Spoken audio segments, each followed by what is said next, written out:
Hello, my name is Siegfried Trent, and this is what I think about the subject of free will. So this topic was suggested by my friend Chas, and I had just completed a debate, actually, on the subject of whether the T-800 from the Terminator movies has free will. Not going to get into that here. You can go find it and watch it on my channel. But you'll hear similar ideas. I'm going to do two parts here. First, I'm going to talk a little bit about the traditional understanding of free will and what I think about that debate. Then I'm going to give my own special Siegfried take on what free will means and what I think about that. All right, so let's start with the traditional understanding. So the way I see it, the free will debate comes from this idea whether we as individuals chart the courses of our own lives and are responsible for those outcomes, or whether or not powers greater than ourselves, the natural order of the world, the will of the gods, etc., is carried out always, and no matter what our desires or our efforts are, we are not going to change the outcome, that it is destiny foretold, etc., and we have no free will. Now, it can also be understood in a kind of metaphysical way. The idea being we have a ghost or a spirit. It can change the nature of reality, break the chain of causality, or no, everything that happens is a causal base. So if this atom bumps into this atom from this direction, this will happen. That extrapolates up, and every one of your behaviors is determined by materialism and not by some kind of spiritual power that can break this chain and have metaphysical free will. Right, so that's the more modern version of this more classical debate. My answer is it doesn't really matter for human experience. Right, so if we are all fated, and if there is no free will, what can we do about it? Well, the answer is nothing. We're on the track. That's the track that's going to be. There's no way to break it. So we'll just carry on doing what we do. What if we do have free will? Well, then we're going to make the decisions that we want to make, and we're going to live our lives the way we want to live them. And nothing is going to necessarily stop us. We won't control all the outcomes. We only have the power of what we do. But obviously we have some power, and so we'll go ahead living our lives the way we live them. So it doesn't matter. Whatever you decide in this, you're still going to live the life the way you will live your life, either because it's what you desire or because it is what is destined to be based on the nature of you, etc.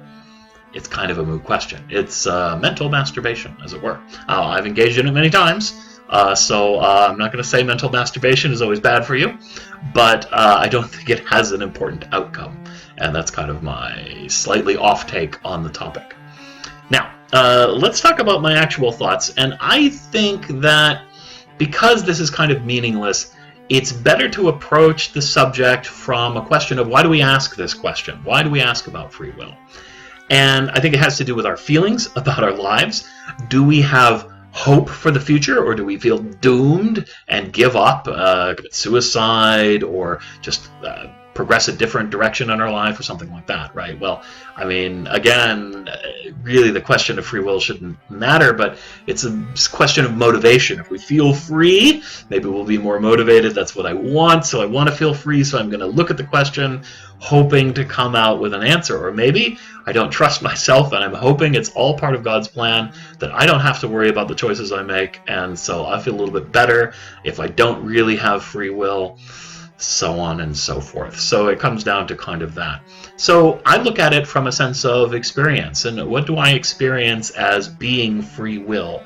Well, to me, that is the idea that I make choices. And what are choices? Well, boy, you know, as we go through our life, we have a lot of information and inputs, and then we have a goal or desire of some kind. Human beings have always got some kind of a goal, some kind of a motivation. Sometimes we are aware exactly what it is.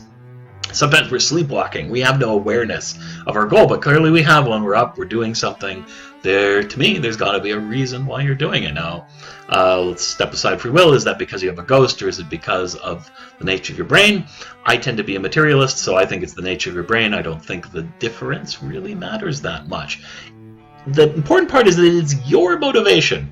Each individual person is different than every other individual person. Just by the nature of reality, we can't be in the same place at the same time, every time, all the time. We'll have different experiences, different inputs. Those inputs are going to create different outputs. We also have our genetics going into it, and that's going to, have all kinds of impact on what you're capable of doing, what you like to eat, what kind of sex you're motivated to have, Just there are 1,000 different things that go into your motivations and your nature, and it's individual. It's different for every person. None of us are the same. So even if we are deterministic, if the natural world says this will play out in this way, each of us is still completely unique and completely different, and thus has our own individual will.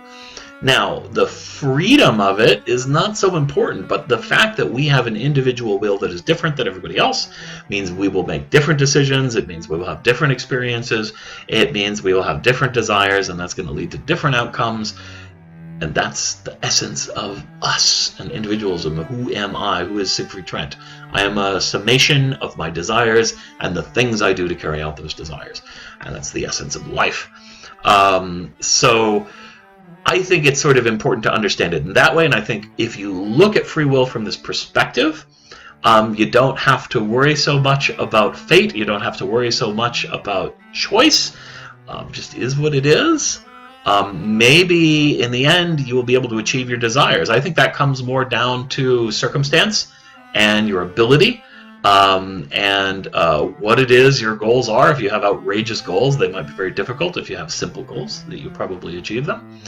And you don't need to worry about the gods or anything. You just worry about the practical circumstances of, will this action achieve the goals that I want? If not, what could I do to change that? You follow these paths, and that's the nature of life and free will. So I think the debate doesn't really matter. It's only useful as a reflection upon ourselves. If you want to take motivation that you are destined for good things, great, take that, because motivation is lovely and you feel good. If you want to feel that other things are opposing you and you have the power to change them, well, you probably do, and so go ahead. You won't know until you try, so give it your best shot. All right, that's my take on free will. Catch you later.